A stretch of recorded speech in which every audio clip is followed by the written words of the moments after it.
beaucoup de valeur dans un environnement géopolitique qui, on le voit, évolue assez vite. Donc ça, c'est les pour et les contre du Canada. On s'est dit, bien, très bien, est-ce qu'on peut envisager le dollar américain comme devise au Québec? Les avantages, évidemment, c'est que c'est une monnaie de référence mondiale qui est très solide et très stable.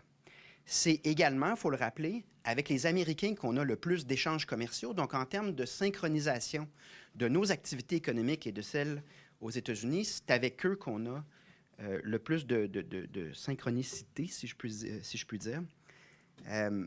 Et donc, la stabilité et la valeur forte du dollar américain, notamment, permet certains achats. Par exemple, si on veut augmenter notre productivité, c'est quand même utile d'avoir une monnaie qui est très forte. Mais on va voir, ça vient avec des avantages, là. Mais il y a quand même un pouvoir d'achat qui est accru, puis une stabilité qui découle forcément d'avoir la monnaie la plus solide et la plus reconnue là, depuis des décennies.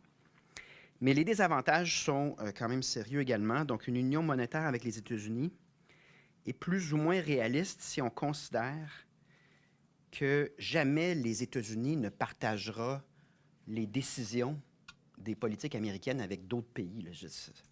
Si déjà ça n'existe pas avec le Canada, regardez la taille des États-Unis. Là. Le Québec, dans cette histoire-là, est vraiment marginal.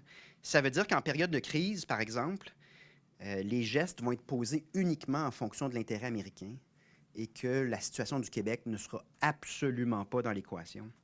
Ça veut dire aussi qu'on n'a toujours pas de prêteur de dernier recours, comme dans le cas de la devise canadienne.